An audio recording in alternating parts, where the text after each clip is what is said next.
Hi friends, నమస్తే. Welcome back to Yoshni kitchen. ఈరోజు మన వీడియోలో వేసవి కాలంలో శరీరానికి చలవ చేసే నిమ్మకాయతో 4 రకాలుగా డ్రింక్స్ని ఏ విధంగా చేసుకోవాలో చూపించబోతున్నానండి. ఇంట్లో నిమ్మకాయలు ఉంటే చాలండి, డిఫరెంట్ టేస్టీతో అలానే డిఫరెంట్ స్టైల్స్లో చేసుకోవచ్చు. ఈ డ్రింక్స్ అయితే ఒక్కొక్కటి కూడా ఒక్కొక్క టేస్టీగా ఉంటాయండి. చిట్పట్గా చాలా రుచిగా ఉంటుందండి. మరి అస్సలు లేట్ చేయకుండా ఈ లెమన్ డ్రింక్స్ని ఏ విధంగా చేసుకోవాలో చూసేద్దాం. మనం డ్రింక్స్ని ప్రిపేర్ చేసుకునే ముందుగా సబ్జాలను నానబెట్టుకోవాలండి. దానికోసం ఫస్ట్ ఒక బౌల్ తీసుకొని ఇందులోకి 2 స్పూనుల వరకు సబ్జా గింజలను వేసుకోవాలి. తర్వాత ఇవి మునిగేంత వరకు నీళ్ళను వేసుకొని వీటిని ఒక 5 నిమిషాల పాటు నాననివ్వాలి. ముందుగా మనం జ్యూస్ని ప్రిపేర్ చేసుకోవడానికి మీడియం సైజులో ఉండే ఒక 5 వరకు నిమ్మకాయలను తీసుకోవాలి. ఇప్పుడు ఈ 5 నిమ్మకాయలను కూడా 2 చెక్కల కింద కట్ చేసుకొని తీసుకోవాలి. తర్వాత ఒక బౌల్ తీసుకొని ఇందులో ఒక స్టైనర్ని పెట్టుకొని ఇప్పుడు ఈ నిమ్మ చెక్కల్లో ఉన్న జ్యూస్ అంతటిని కూడా ఈ స్టైనర్లోకి పిండేసుకోవాలి. ఈ విధంగా మనం పిండేసుకోవడం వల్ల జ్యూస్ అనేది కిందకు వచ్చేస్తుందండి. అలానే ఇందులో ఉన్న పిక్కలన్నీ కూడా పైకి ఉండిపోతాయి. ఈ విధంగా నిమ్మ చెక్కలన్నిటినీ కూడా జ్యూస్ కింద పిండేసుకున్న తరువాత ఇప్పుడు ఈ బౌల్లో ఉన్న జ్యూస్ అంతటిని కూడా పక్కన పెట్టేసుకోవాలి. ఈ విధంగా మనం లెమన్ జ్యూస్ని ముందుగా ప్రిపేర్ చేసుకుని పక్కన పెట్టేసుకుంటే ఇన్స్టెంట్గా మనం డిఫరెంట్ స్టైల్స్లో జ్యూస్ని చేసేసుకోవచ్చండి. ఇప్పుడైతే మనం చేసుకునే ఫస్ట్ డ్రింక్ నేమ్ వచ్చేసి కుల్కీ షర్బత్. ఈ డ్రింక్ వచ్చేసి లైట్గా ఘాటుగా ఉంటుందండి. అలానే చట్పట్గా చాలా టేస్టీగా ఉంటుంది. మరి కుల్కీ షర్బత్ని చేసుకోవడానికి ఫస్ట్ ఒక మీడియం సైజులో ఉన్న పచ్చిమిర్చిని శుభ్రంగా వాష్ చేసుకొని తీసుకోవాలి. ఇప్పుడు ఈ పచ్చిమిర్చిని మీడిల్లో కట్ చేసుకొని తీసుకోవాలి. ఈ విధంగా కట్ చేసుకొని తీసుకున్న ఈ పచ్చిమిర్చిని ఒక గ్లాస్ తీసుకొని ఇందులోకి పచ్చిమిర్చిని వేసేసుకోవాలి. ఇప్పుడు ఇందులోకి ఒక చిన్న నిమ్మబద్దను వేసుకోవాలి.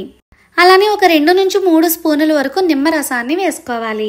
తర్వాత ఇందులోకి ఒక 2 స్పూనుల వరకు పంచదారని వేసుకోవాలి.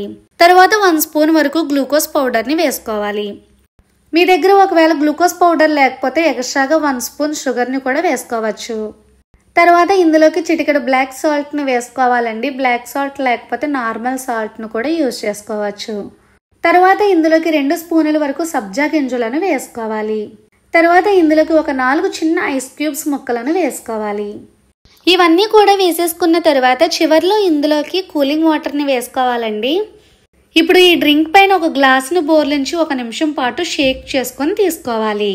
ఈ విధంగా మనం షేక్ చేసి తీసుకోవడం వలన ఈ డ్రింక్ అనేది కూడా బాగా కలుస్తుందండి. నేను షేక్ చేసేటప్పుడు నా దగ్గర పర్ఫెక్ట్ గ్లాస్ లేక ఇందులో జ్యూస్ అనేది లీక్ అయిపోయిందండి. కొంచెం మీరు చేసుకునేటప్పుడు గ్లాసుకి సెట్ అయ్యే గ్లాసుని పెట్టుకొని 1 నిమిషం పాటు షేక్ చేసుకోండి. ఈ విధంగా 1 నిమిషం పాటు డ్రింక్ని షేక్ చేసి తీసుకుంటే కుల్కీ షర్బత్ డ్రింక్ రెడీ. అంతేనండి, చాలా ఈజీగా చేసేసుకోవచ్చు. సెకండ్ డ్రింక్ వచ్చేసి లెమన్ స్వీట్ సోడా. ఈ డ్రింక్ కూడా చాలా టేస్టీగా ఉంటుందండి. మరి ఈ లెమన్ స్వీట్ సోడాని తయారు చేసుకోవడం కోసం ఫస్ట్ ఒక గ్లాస్ని తీసుకొని ఈ గ్లాస్లో బాగా సన్నగా కట్ చేసుకుని ఒక 2 నిమ్మ చెక్కలను వేసుకోవాలి. అలానే స్వీట్కి తగ్గట్టు 2 స్పూన్లు పంచదారని 2 నుంచి 3 స్పూన్ల వరకు నిమ్మ జ్యూస్ని వేసుకోవాలి. మనం చేసే ఈ 4 జ్యూసెస్లోని కూడా లెమన్ జ్యూస్ అలానే షుగర్ అనేది కామన్ అండి. నిమ్మరసాన్ని వేసుకున్న తర్వాత ప్లెయిన్ సోడాని వేసుకోవాలి. సోడాని వేసుకునేటప్పుడు సోడా పొంగిపోతూ ఉంటుందండి, కాబట్టి కొంచెం ఆపి సోడా అనేది వేసుకోవాలి. ఇక్కడ నేనైతే స్వీట్ సోడాని చేస్తున్నాను కాబట్టి ఈ ప్లేస్లో నేను షుగర్ని వేస్తున్నానండి. ఒకవేళ సాల్టెడ్ సోడా చేసుకోవాలి అనిపిస్తే షుగర్కి బదులుగా సాల్ట్ని యూజ్ చేస్తే ఇది లెమన్ సాల్ట్ సోడా అవుతుంది. ఈ విధంగా సోడాని వేసుకున్న తర్వాత ఇప్పుడు ఒక స్పూన్తో ఇవన్నీ కూడా కలిసేటట్టుగా కలిపేసుకుంటే మనకి నిమ్మ సోడా అనేది రెడీ అయిపోయినట్లేనండి. అంతేనండి, చాలా టేస్టీగా చాలా సింపుల్గా చేసేసుకోవచ్చు ఈ సోడాను కూడా. ఎప్పుడైనా కడుపు ఉబ్బరంగా ఉండి గ్యాస్ పట్టినప్పుడు ఒకసారి ఈ డ్రింక్ని ట్రై చేసి చూడండి. థర్డ్ వన్ వచ్చేసి మసాలా సోడా. ఈ మసాలా సోడా కూడా హాట్గా చాలా టేస్టీగా ఉంటుందండి.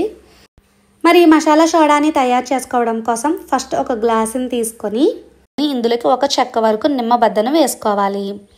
తర్వాత ఇందులోకి 2 నుంచి 3 స్పూనుల వరకు నిమ్మరసాన్ని అలానే 2 స్పూనుల వరకు నానబెట్టుకున్న సబ్జా గింజలను వేసుకోవాలి. తర్వాత ఇందులోకి స్వీట్కి తగ్గట్టు 2 స్పూన్లు పంచదారని అలానే చిటికెడు బ్లాక్ సాల్ట్ని వేసుకోవాలి. బ్లాక్ సాల్ట్ లేకపోతే దీనికి బదులుగా నార్మల్ సాల్ట్ను కూడా యూజ్ చేసుకోవచ్చండి. తర్వాత ఇందులోకి 1 స్పూన్ వరకు మసాలా పౌడర్ని వేసుకోవాలి. ఈ మసాలా పౌడర్ వచ్చేసి మజ్జిగలో కలుపుకునే మసాలా పౌడర్ అండి. కానీ ఈ మజ్జిగ పౌడర్ని ఇలా లెమన్ జ్యూస్లో కలుపుకొని తాగితే చాలా టేస్టీగా ఉంటుంది. ఆల్రెడీ నేను ఈ మజ్జిగ మసాలా పౌడర్ని మన ఛానల్లో అప్లోడ్ చేశానండి. ఒకవేళ మీలో ఎవరైనా చూడకపోతే లింక్ని డిస్క్రిప్షన్లో ఇస్తానండి, ఒకసారి చెక్ చేయండి. తర్వాత ఇందులోకి ఒక 4 నుంచి 5 వరకు ఐస్ క్యూబ్స్ని వేసుకోవాలి. ఇప్పుడు ఇందులో కూలింగ్ వాటర్ని వేసుకొని మొత్తం కలిసేటట్టుగా కలుపుకున్నాము అంటే లెమన్ మసాలా సోడా అనేది రెడీ అయిపోయినట్లేనండి. లాస్ట్ వన్ వచ్చేసి లెమన్ పుదీనా జ్యూస్. ఈ లెమన్ పుదీనా జ్యూస్ కూడా మంచి ఘాటుగా అలానే పుదీనా ఫ్లేవర్తో చాలా బాగుంటుందండి. మరి ఈ లెమన్ పుదీనా జ్యూస్ని తయారు చేసుకోవడం కోసం ఫస్ట్ ఒక మిక్సీ జార్ని తీసుకోవాలి. ఇప్పుడు ఇందులోకి గుప్పెడు పుదీనా ఆకులను అలానే 1 ఇంచు వరకు అల్లం ముక్కలను చిన్న ముక్కల కింద కట్ చేసుకొని వేసుకోవాలి. ఇప్పుడు ఈ అల్లం పుదీనా ఆకులను కూడా మరీ మెత్తని పేస్ట్ కాకుండా కొంచెం ఆకులుగా ఉండేటట్టుగా గ్రైండ్ చేసుకొని తీసుకోవాలి. ఇప్పుడు ఒక గ్లాస్ తీసుకొని ఇందులోకి ఒక 2 చెక్కల వరకు నిమ్మ బద్దలను వేసుకోవాలి. అలానే మనం గ్రైండ్ చేసి తీసుకున్న అల్లం పుదీనా పేస్ట్ని 1 స్పూన్ వరకు వేసుకోవాలి. ఇప్పుడు ఇందులో నానబెట్టిన 1 స్పూన్ వరకు సబ్జా గింజలని అలానే 2 నుంచి 3 స్పూనుల వరకు నిమ్మ జ్యూస్ని వేసుకోవాలి. తర్వాత ఇందులోకి 2 నుంచి 3 స్పూనుల వరకు మనకు రుచి తగినంత పంచదారని వేసుకోవాలి.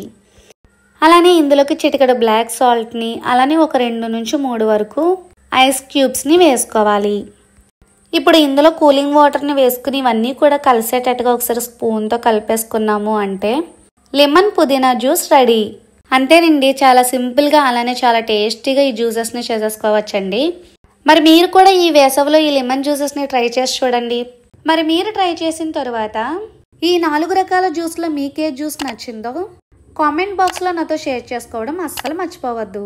మరి ఈ వీడియో కనుక మీకు నచ్చితే లైక్ చేసి మీ ఫ్రెండ్స్కి మీ రిలేటివ్స్కి షేర్ చేయండి. మరిన్ని ఈజీ అండ్ హెల్దీ రెసిపీస్ కోసం మన ఛానల్ని సబ్స్క్రైబ్ చేసుకోండి. Thank you for watching. Bye bye.